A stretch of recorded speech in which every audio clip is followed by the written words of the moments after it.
Hey everybody, welcome to the GameChanger Lacrosse podcast. I'm your host, Joe Evoli. The GameChanger Lacrosse podcast is about talking to people who have dedicated their life to the game of lacrosse and learning about who they are, how they got to where they are today, and what they do to improve themselves and their teams. Be sure to follow us on Twitter at GC Sports, and if you're a coach or a parent, check out GameChanger Team Manager in the App Store. You can ditch the emails and spreadsheets.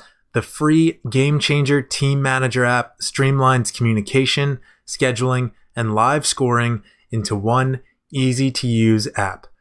GameChanger Team Manager is 100% free for your entire team. Learn more at gc.com/team manager or search for GameChanger Team Manager in the App Store. Today on the show, we have the head women's lacrosse coach at the Naval Academy, Cindy Timchal. Coach Timchal is on her 12th season at Navy. Since bringing the program to Division I, Navy has won 6 Patriot League Championships, has appeared in 6 NCAA tournaments. They made the Elite 8 in 2018, and in 2017, they became the first Service Academy team for a women's sport to make it to the Final Four. Before coming to Navy, Coach Timchal was the head coach in Maryland. During her time at Maryland, the Terps won 7 national championships in a row, 8 in total. She's been the National Coach of the Year 2 times, a 4-time ACC Coach of the Year, and she's been inducted into the Delaware County Sports Hall of Fame. Coach and I got a chance to talk about a lot of different things like developing a culture of competitiveness, team concepts, pre-practice, and much more. Here's my interview with Coach Timchal. Coach Timchal, welcome to the show. Yeah, it's great to be on today, and thanks, Joe. Yeah, I'm excited to get to talk, but let's get started like I always do. How'd you get started playing lacrosse? Well, I have an interesting story because actually I went to high school at Haverford High School, which is a public school in the Central League outside of Philadelphia. Right. And although they had both girls and boys lacrosse there at the school, I was playing tennis. And so when I went to Westchester University is actually the first time that I was decided I was going to commit myself to playing the sport of lacrosse. Right. I saw that while I was doing research. And so what actually got you to play at Westchester? Yeah, it's kind of a compelling thing. I believe that I was my degree is in health and physical education, so we had a lot of activities courses, and at that point, a lot of my classmates, happened to play lacrosse too. Gotcha. So many of my best friends were playing field hockey and basketball and indoor. I did run indoor track. I did play fall tennis at Westchester and ran indoor track, but ultimately I made a decision. Kind of a neat decision because when I started playing, they actually had a freshman team. So the team was all young, right out of high school. And although obviously I was very raw in my skills because I never played in high school, it was just an opportunity to kind of get better as an athlete right out of high school right away. And so being with all players of my same age, so it wasn't too intimidating. Right. And that's kind of how it started. I mean, once you pick up a stick, as you know, Joe, it just becomes an opportunity for you to fall in love with the sport because everybody was fast and everybody, wanted to compete hard. So it was, that's how I kind of got started. Right. And so what other sports did you play? You mentioned tennis. I think you mentioned field hockey. What else? I love tennis. In high school, I did play some field hockey and basketball. So I guess, again, another unique opportunity growing up was I grew up in Havard Town, Pennsylvania. And with that, I was in a elementary school where we played competitive softball and field hockey. And so we played all the other elementary schools, which is very unique, I feel, back then for young girls to have that kind of exposure in both fifth and sixth grade is when we started playing all the other schools. Right. And that kind of, laid the foundation to later make a decision to go to a college and a university that provided, a more athletic-based, college academic and athletic opportunities for me. Right. Gotcha. So around what time did you start thinking that you wanted to be a coach? Oh, yeah. Being in a more, teacher-based curriculum, I was exposed to in my junior year. We had to do it like an understudy as a student teacher at an elementary school. It was actually Media Elementary. And so at that point, my curriculum was gearing me towards teaching. Right. And of course, then probably like you end up knowing that, okay, I went through high school and, the teachers were also coaches. So, I was bound to end up coaching while I had that experience. So in my senior year, that's when I was able to do some student teaching at a middle school and then at Unionville High School. And really it was Unionville High School really set me up for my early future in coaching. So once I graduated, I went back there to not to student teach, but to substitute teach. And then subsequently, they wanted me to be the assistant field hockey, assistant basketball, and assistant lacrosse coach. So I was actually coaching 3 sports right out of college. Right. Ultimately, they gave me a full-time job, and then ultimately I moved on from there to go to the college level. Right. So how long were you at Unionville before you moved on to your next job? I was at Unionville for 4 years. Okay. And then, so how did the assistant job open up for you at UPenn? It was Ann Sage at the time was the University of Penn. She was both the head coach in both field hockey and lacrosse. And there was an opening for a new position to be her full-time assistant in both of those programs, and she wanted to hire me. So I wanted to take advantage of that opportunity. And the interesting part is, Coach Sage really did lay the foundation. We were very, very good back then as a Division I program in both field hockey and lacrosse. And in particular on the lacrosse side, I only spent 1 year there, but what happened is we ended up going, being in one, top 3 programs in the country. Right. And so when you say, she set the foundation, what do you mean by that? Do you mean like what did you learn from her? It sounds like this was. It was a self-made. When I came into the program, it wasn't like I was hired as an assistant and made this immediate, impactful, developing the program. Right. Ann Sage had already had recruited, and this was back in the 80s, and there was heavy recruiting back then. Right. we were taking recruits around campus, 3 times a week. We were limited that there wasn't an internet, so we were calling athletes up, getting them to come visit, experiencing that there was really a campus there in Philadelphia at the University of Penn, a full campus. Right. And so, what I'm trying to say is Ann leading the foundation is that the fact that when I got there, she had the athletes were already there. Gotcha. And then she had recruited amazing athletes, and right. We were very, very good. At a time when, again, the dominance at that time, was Maryland, Penn State. We were right up there with those programs at the time. Right. So for me, right out of a very competitive situation in college, and then being able to coach at a college in which we had highly competitive athletes in a highly academic school, was very rewarding for me as an assistant coach. Right. And if you can, that first experience at the college level coaching, can you remember what some of the biggest surprises or maybe some of the biggest lessons were? The lessons were, I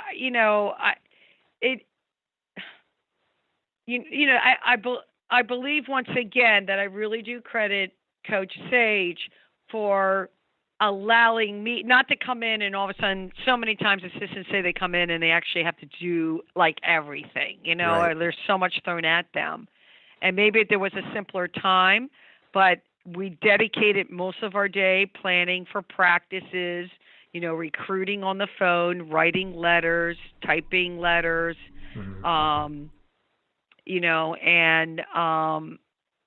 it was a really high-powered college coaching experience. So I just knew I would be driven to be in that kind of,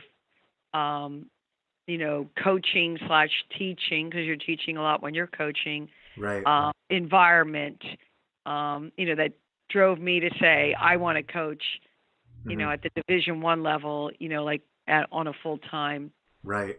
situation. I mean, it was very unique at the time because we were transitioning from the fact of being maybe a head coach in 2 sports or an assistant in 2, and maybe still having to teach at the same time. Maybe that's still the paradigm for some of the Division III programs, perhaps. But in this case, I was really on the, kind of on a pioneer on the cusp of coaches now just being hired as full-time head coaches, Right. and full-time coaches for one sport. So, Right.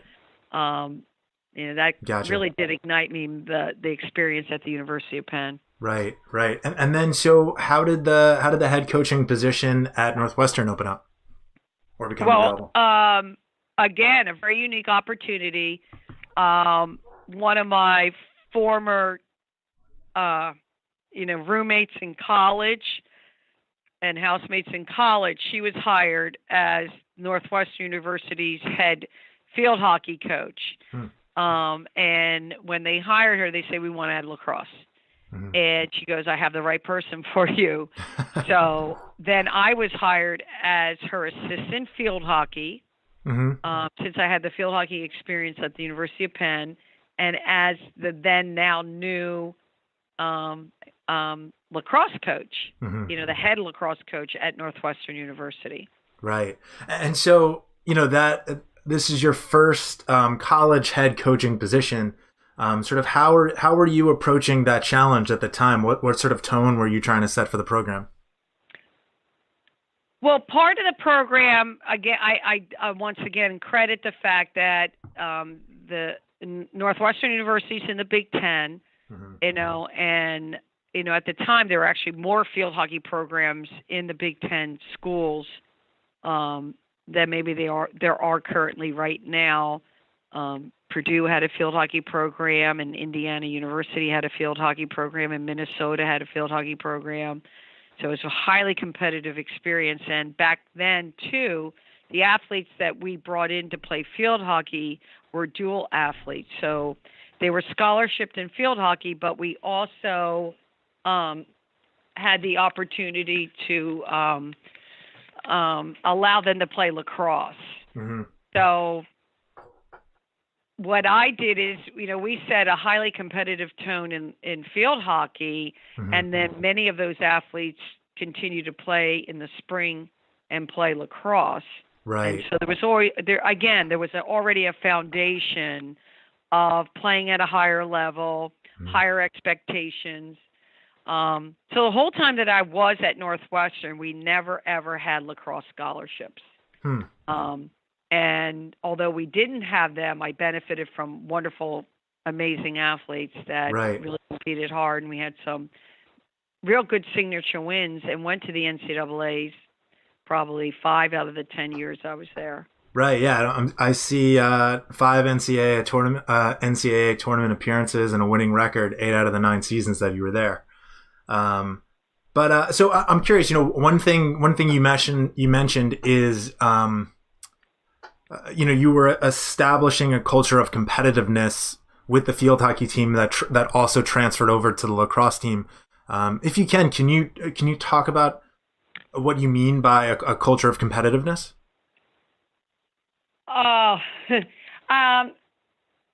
What I experienced in college, it really laid that kind of foundation. Mm-hmm. We were, both Nancy Stevens and myself were in a college setting, and my other wonderful teammates from Westchester University, that,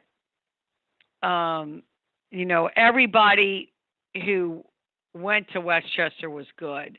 Mm-hmm. And so there was, again, it was almost like being on a pro team, because we just really did not want to let each other down. Right. We certainly had a standard of training on our own. A lot of the training we did was, we didn't have a strength and conditioning coach. Mm-hmm. Everything was more self-motivating, like get in the weight room yourself, go to the training room on your own, show up to practice, and just practice like crazy. Mm-hmm. And so, when I got to Northwestern, we were used to, setting that standard of now really getting into the training. You just didn't, show up for practice and kind of do a few drills. What we did is really establish a tremendous level of, commitment to, the strength and conditioning piece. We also spent a lot of time on heavy fundamentals mm-hmm. and heavy stick handling skills. So those are the kind of things that, through my experiences as an athlete in college and even at the University of Penn, just knowing that the right athletes, and when you bring them in, have the right mindset. Right.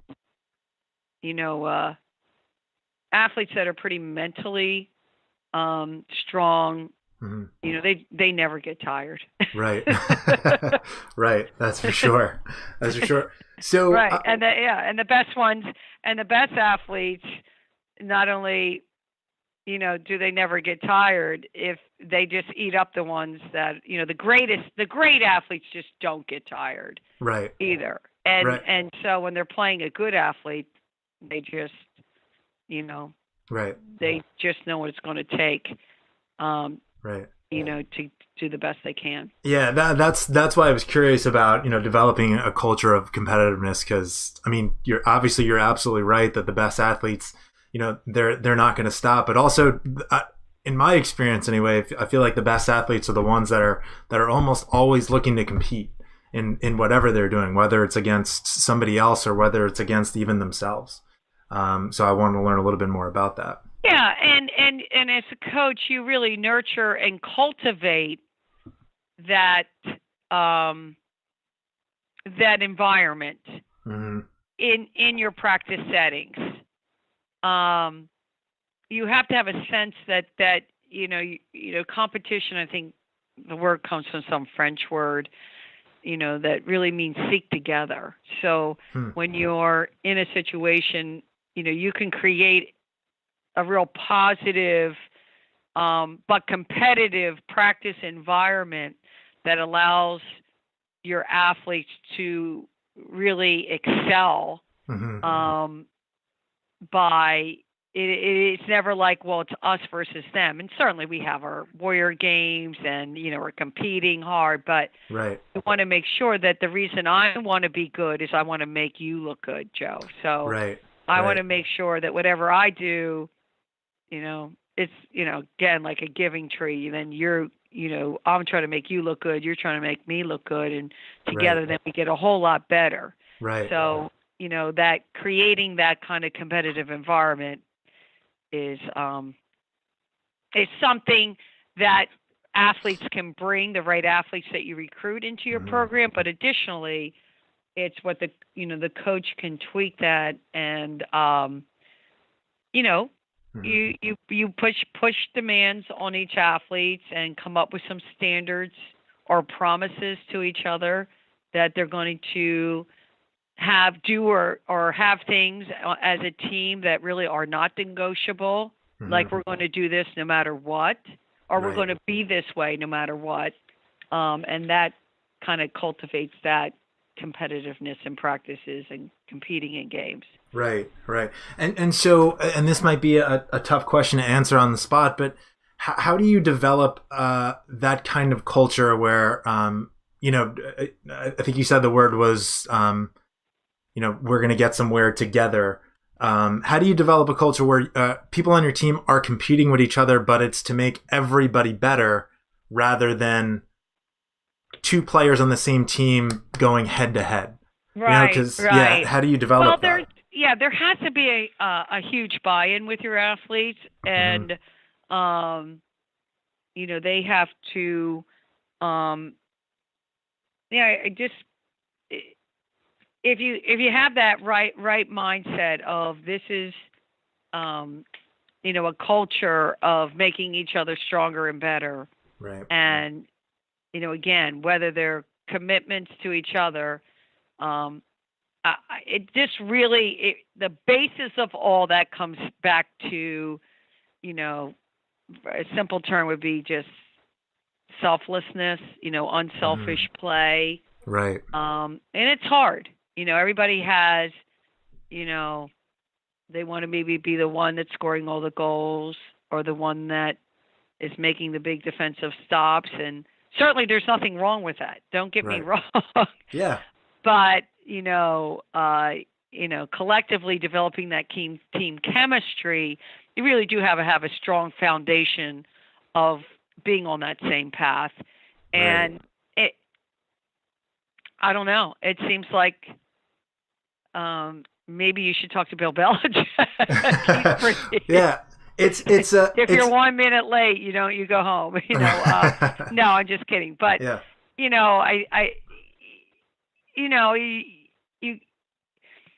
At the end of the day, you can't. Your athletes have got to want it for themselves and for their teammates. You can't, really make them want it more, or you say, "Oh gosh, I wish they came back in better shape. Oh, I wish you did, were stronger in your stick handling skills."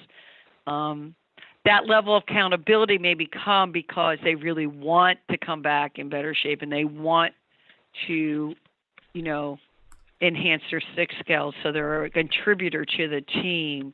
Right. And by wanting to do that, then they'll go out and do it. Right. Yeah, it's sort of it's like a paradoxical concept, right? Where when you're a young player, you do have those thoughts of, hey, I want to be the one that's going to score the winning goal, or I want to be the one that's going to make the game-winning save. But the best players that I've talked to that have come on the show or that I've met or played with are the ones who have bought in early to the fact that they're accountable to the team, sort of like exactly what you were saying. And so when they work in practice or in an individual session, they're working obviously for themselves to get better, but they're working from a sense of being accountable to the team. And the earlier you buy into that mindset, the better individual player you become, right? It's something that's so hard to learn as a player, but it's so important. Yeah, it is. It is. The whole team concept is a difficult one. And, those who have, again, when you ever talk to somebody that's just come off of winning a Super Bowl or a national championship or a World Series, they're never going to talk about, their skill sets as much as now we're coming back to that mental piece and how much they love each other and how they would do it, like they just worked hard together as a team. There are all those intangibles they end up talking about. Now, is it backed up? I mean, then that begs the question, what do I need to do? But we're human beings. So what do we need to do to be the athlete that I want to be? Right. So you might, that's again, when you have to decide, okay, I can do these three things. I can get better at this. And when I do that, then I step out on the field being the athlete that I want to be for the team. Right. Right. Yeah. I'm a good scrapper. I can, run down any ball. I can, get back on defense when I'm tired. Right. Those type of things. So, that's how you get the whole buy-in on that. Right. That part. Yeah. Right. Gotcha. So tell us how you ended up at the position in Maryland. Yeah. Maryland was a team that we played several times when I was at Northwestern, and I obviously had a fondness even before I was at Northwestern about Maryland, because I was at Penn and knew that they were University of Maryland women's sport. It was bars none did more for women's sports at the University of Maryland. They had an unbelievable basketball program that was number one in the country, and Sue Tyler, who was both a field hockey and lacrosse coach at the time, established dominance in winning a national championship in field hockey and a couple in lacrosse. So they were the team. They were the team. Other teams followed suit. Penn State would be the other team for women in sports, in field hockey and lacrosse. But I guess the opportunity came when Sue Tyler made a decision to step away from lacrosse and become a full-time administrator, that they gave me the call and said, we'd like you to, come visit and check us out and all that kind of stuff. So that's what started that process. Yeah. And I think overall, I think Sue Tyler, the coach, was certainly maybe, impressed with what Northwestern did as a team, knowing that we were in the Midwest and knowing we didn't have the scholarships, but kind of getting the most out of the team members, without having the same resources as a University of Maryland had at the time. So that first year, tell us how you approach, I guess, setting the tone for the program. I mean, especially like you said at Maryland, the program having such a storied history. How do you sort of step into that head coaching position and sort of make your mark on the program? Is that how you were approaching it, or how are you thinking about it? And now I think that, it's interesting. I believe the first thing I said to the team when I met them is like, and again, you can imagine a little bit unsettling because I was actually hired in the middle of the year right before the season started. So there was probably a lot of angst and anxiety on the athletes themselves, and I was scared to death. Right. So coming out and being honest and saying, I'm really scared. You probably have unanswered questions, kind of like try to develop a journey that we could take together. Right. And more of a self-discovery, coming from Northwestern, and although they have an unbelievable brand new, $265 million indoor facility, we'd practice a lot outside in Chicago. So one of the things when I came to Maryland is when it was cold, they all went into a gym and practiced. I said it would never be too cold to be outside. Right. So we kind of set a standard of being outside in the cold and kind of toughening each other up. Although keep in mind, I was dealing with some, again, very, recruited lacrosse players from Maryland and Pennsylvania and New Jersey. So, they were good. They were good right from the beginning. I just, we just worked hard together. Right.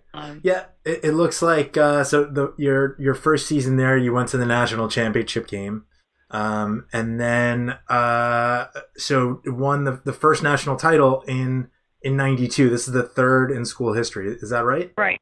Yes. Right. And so I'm seeing, from '95 to '96, you guys at one point had 50 straight wins. Yeah. Which is unbelievable. It was crazy. Yeah. I mean, I guess the question I have for you is how is the team able to be so consistent? What about, you're coaching the team? Well, I had the best assistant in the country in Gary Gate.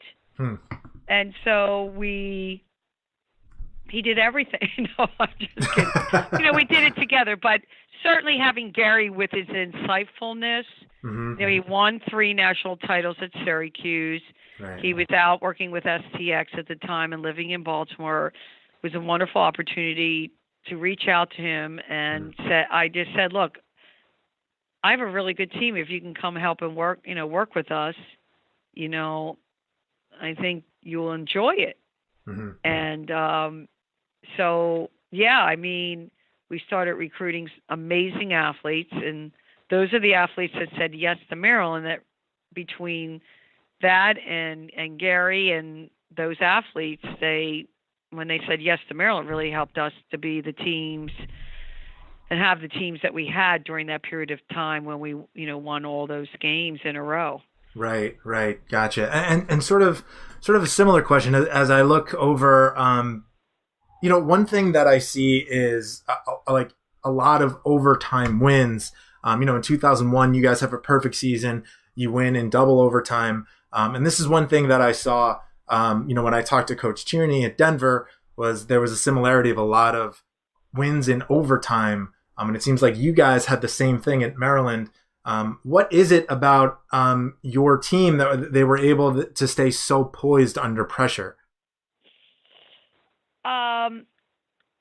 There's a part of, when you have that level of success and then you stay grounded to that. Mm-hmm. In other words, you understand that you take one game at a time, and we really tried with our team to instill, taking that one game at a time and not think about, we never thought about how, when you win all those games, you think, oh gosh, we're really good. We never thought about how good we were. We always wanted to think about how, when we stepped out on the field, how hard that we practice in practice, mm-hmm.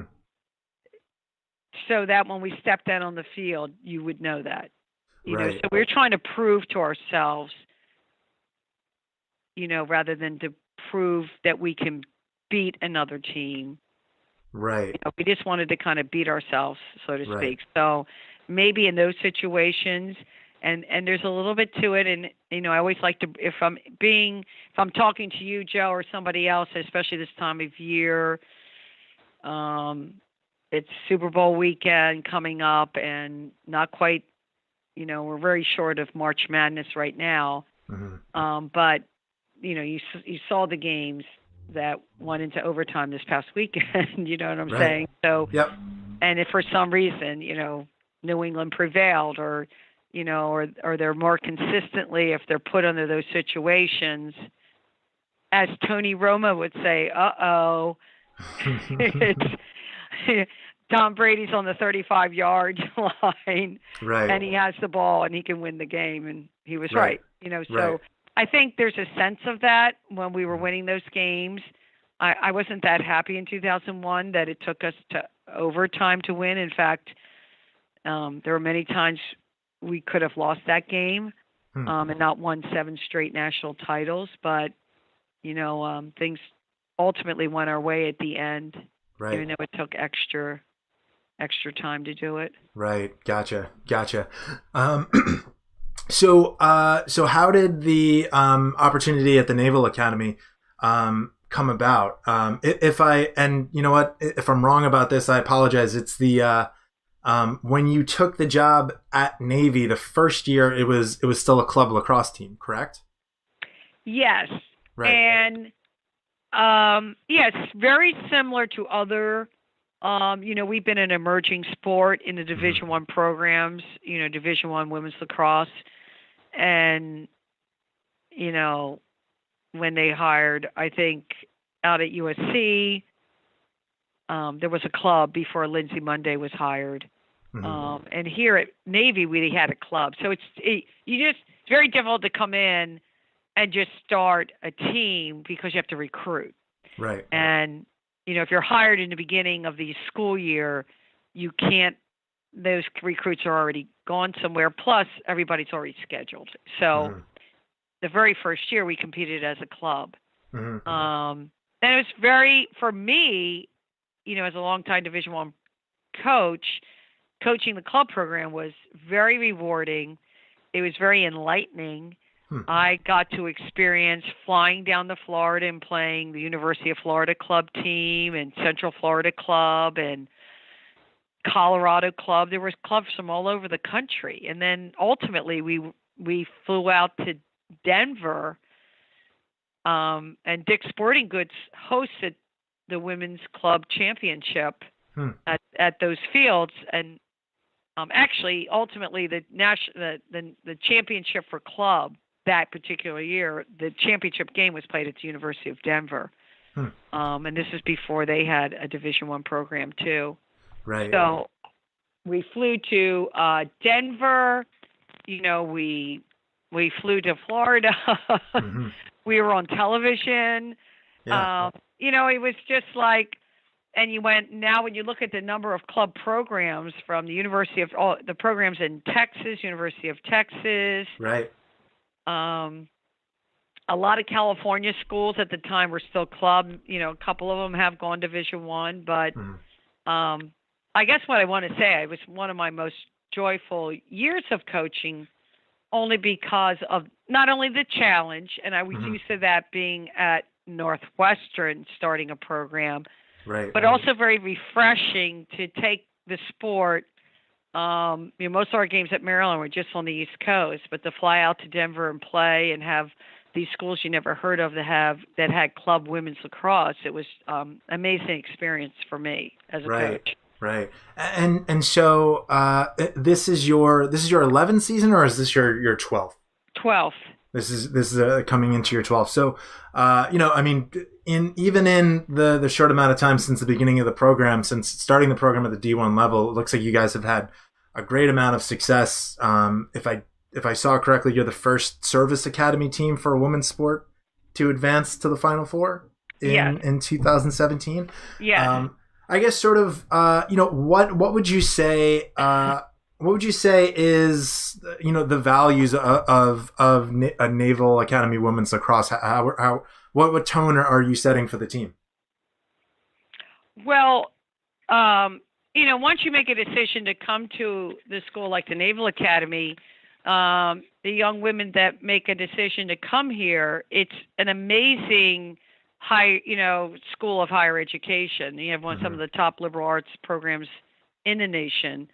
And then to come into a program, my athletic director, Chet Gladchuk, when he made a decision to have women's lacrosse, the first thing he said to me, you're going to play in the stadium, with the video scoreboard. You're going to have a brand new facility. They wanted to do whatever it takes to be successful for a brand new program. And they provided that opportunity in one of the nicest places ever, which is Annapolis, Maryland. Right. So yeah, it for the values of the young women, they come in very mature and focused, and have a lot of discipline. But don't get me wrong, we like to have a good time. Right. Right. So if you can, for the Naval Academy, can you walk us through what a typical in-season practice would be like for you guys? Yes. We typically work out, twice a day, maybe 3 times a week. We do a noon workout, and then we practice every afternoon. And the noon workouts are normally, our strength and conditioning piece. And then we like to separate that out of our regular practice. And so, and then of course, as we start getting into our season, we will then do more stuff at noon hour too, in addition to having, a strength and conditioning piece. Is we'll do a lot of individuals and do more, video analysis, things like that too. So it's a true dedication. They go to classes. At lunch they have lunch, and they come over and have a lift of some sort, and then come back after class in the afternoon. Right. And yeah. Gotcha. And so, how much would you say, what sort of is the split between how much you guys do individual work versus how much you guys are doing, teamwork, offense and defense sets, things like that? Yeah. Well, in a scope of a regular practice, we'll start out with a dynamic, what we try to do is start out with kind of a pre-practice where players who can come early after school will come and start doing some, heavy stick handling skills. Mm-hmm. That's a time to maybe take your extra shots, do some more partner passing, Mm-hmm. do some ladders, some little bit of extra stuff. Then we'll do a dynamic, more of a dynamic warm-up movement. And then from there, we'll do more heavy stick handling skills. Right. And then we start breaking it down. It just all depends on what we're trying to focus in on. Mm-hmm. Now it's this period of time before we have our first game, it's all about Navy. Right. And so we're just heavy on focusing in ourselves, and we'll do small games. We'll do some competitive games, some fun stuff. Mm-hmm. We'll split the group and do offense at one end, defense at the other end. Right. So we really do mix it up, and we try to keep it fresh, keep the pace going. We time all our drills. We do that to kind of keep the pace going. Mm-hmm. That's how our practice will unfold. Now, as we start getting into our season and playing someone else, we'll do more, scouting stuff, being prepared for the, other team. And of course, early in the season, there's less known about an opponent to start the season as there is as you go through the season, and then maybe ultimately play a team again, right, depending on the circumstances. But and so real quick, how long are you guys out on the practice field, would you say, on average? Anywhere from 2 to 3 hours. 2 to 3 hours. Okay. Yeah. It's been a little less during some of this preseason, in that an example is today. If we're not going out today, we're going to be in our indoor facility. Mm-hmm. However, if we made a decision, like on the colder side, and we did go out, it may be a harder, shorter practice because of the weather elements. Right. As opposed to inside, where we might break down things and slow things down a little bit. So, gotcha. Yeah, we have, obviously, as you know, lacrosse very unique in many ways, including the weather that we play in. Right. I don't think Coach K has to worry about this when Duke comes out and plays Virginia Tech or wherever. So you mentioned, you guys do some video work, and maybe it sounds like later in the season as you guys are, can get more video on opponents, but how are you guys preparing for upcoming opponents? What does that process look like? We are in a process now of being as ready, fit wise, skill set wise, prepared, offense, defense, special. We might want to call the special situations like the draw, 8 meters, quick starts out of bounds, whatever. When for us, Joe, we've been now our third season with a shot clock. So you're prepared for those kind of special situations. So, but in terms of knowing our opponent, we've played now Virginia for about the last 5 years, so we're pretty familiar with them. Right. It's like an in-season game, and familiar with their facility and know the players pretty well. I mean, they're going to have new players. We have new players, so. We'll just go back, watch some film from last year. We'll get, know that, they played in the fall and played some of the teams we played in the fall, that type of thing. But, at the end of the game, when you're watching another team play someone else, that's how they played against them. You don't really know how you match up against a team. Right. Until you play them. Right.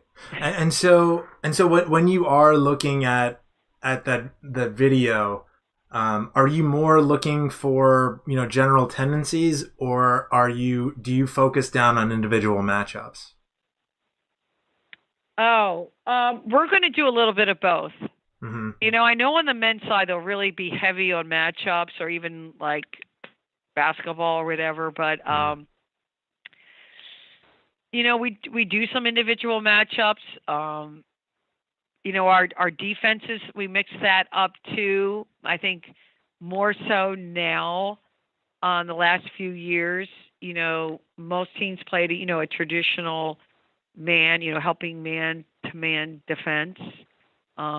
We've morphed some of that out, and so do the men, and playing some type of a zone or a shut-off type D, kind of mixing it up just to disrupt the other team's attack. But at the end of the day, you got to play good, solid defense. Goalie has to come up with big saves. So we're more probably more aligned to play more of a team defense rather than focusing on maybe individual matchups, particularly early on in the season. And that could, dwarf itself out as the season goes on. Gotcha. And then so, how do you as a head coach, when you have a game coming up, what are you trying to do to prepare yourself for that game or for the upcoming opponent? How are you thinking about that matchup? Oh, I don't, a lot of sleepless nights. I need to have what Josh McDaniels has, a pod that you sleep in for 40 minutes, and then it allows you to get 4 hours of sleep. Simulate. Oh, that's what? I never heard of that. I need that. That's amazing. Yeah. And you think, well, that's for the athletes, but as football coaches put in the time and the work. But anyway, that it's always a very fine line. You're trying to push your athletes hard, get them a lot of reps. At the same time, you want them to be as prepared as possible of what to expect when they play a particular opponent. Right. Many times we'll talk about tendencies, but kind of knowing your opponent, kind of the art of war, has helped us to be successful throughout the season. Right. Gotcha. So just a few more, I'm keeping my eye on the clock, but just a few more questions I want to ask you about recruiting, especially for young players that might be listening. Yeah. How do you recommend young players today get noticed or maybe stand out?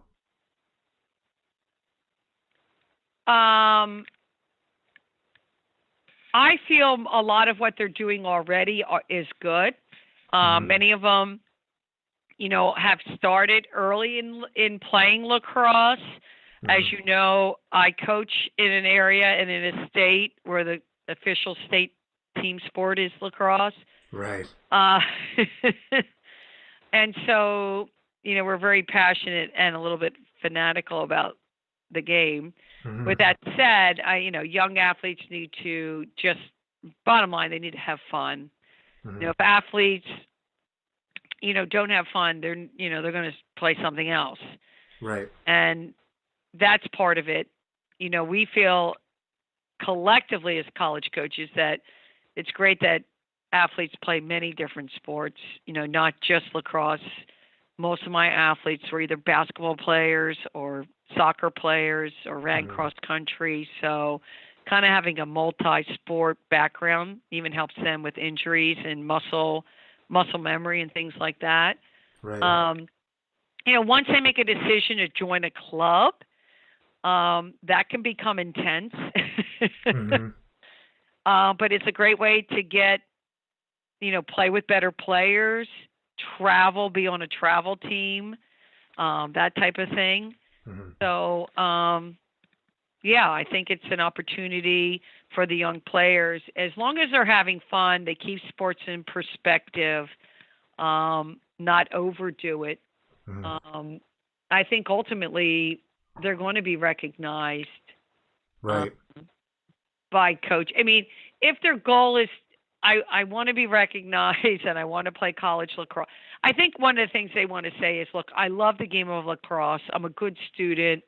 I want to have a lot of opportunities to pick a college of choice. And, one of the things we like to tell, lacrosse players is that there's just not one school right. that you're going to be happy at. There's probably 20 schools that you could excel in and thrive in. So, right. And then finally, if they want to be, be recognized, then they just, go to the tournaments, go to camps. I think the one big thing is knowing that they really enjoy playing the game. And I think that's critical. Right. Makes sense. Yeah. Makes sense. And if you look at like somebody like Gino, he's going to say, and I agree with Gino, he'll go to an AAU game or something in basketball, and he'll see a kid maybe put their head down or, have this body language. Mm-hmm. And he'll just cross that kid right off the list. So Right. I think that, college coaches are looking for those athletes that can make mistakes, be resilient, get back on defense, be good teammates. I know we want it all, and we're not going to get it all, but Right. we recognize the players that have put in the time. You see someone like Charlotte North, who's now a sophomore at Duke. I mean, she practiced like 3 hours after regular high school practice. Right. I think I'm not sure if she was a freshman of the year in the ACC, but she was right up there. Mm-hmm. I mean, you can tell the time that she put in, and then she just loves the sport. So Right. those are the Right. type of things that college coaches really do admire. Yep. Gotcha. Makes sense. Well, Coach, listen, I really want to thank you for taking the time to come on, but there's one more question that I've asked everybody who's come on the show. What are 3 things that everyone should be doing every day to get better at whatever it is they do? It doesn't have to just be lacrosse. There's something that they should do every day.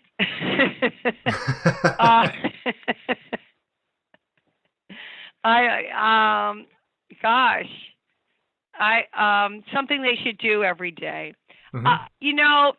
To be a well-grounded person, I think it's an opportunity every day to really show appreciation. So if you give a little bit of a shout out to one of your teammates, maybe your roommate, maybe someone in your class, or even phone home and say, thanks, Mom, or thanks, Dad, Right. For the opportunities that you've given me. It doesn't have to happen every day, but that will definitely make your athletes 10% happier. Mm-hmm. And, Gotcha. Happy athletes is usually a pretty fun athlete to coach, and they're pretty fun to have on your team. Gotcha. Well, Coach, listen, like I said, this was a great conversation. I really appreciate you taking the time. Hopefully we can talk again soon. All right. Thanks so much. Thanks for listening to today's episode of the Game Changer Lacrosse Podcast. I'm your host, Joe Uvoli. You can follow me on Twitter at Joe Uvoli. You can find more episodes of the Game Changer Lacrosse Podcast on The Season at theseason.gc.com. If you like the podcast, please take a second to give it a positive review on iTunes. This helps more people find the podcast. Be sure to follow us on Twitter at GC Sports. And if you're a coach, a parent, or you run a travel or club team, check out GameChanger Team Manager in the App Store. It's an essential, all-in-one scheduling and communication app for lacrosse coaches and parents. GameChanger Team Manager is free, it's easy to use, and it doesn't serve ads. Learn more at gc.com/team manager. Until next time, keep working and keep getting better.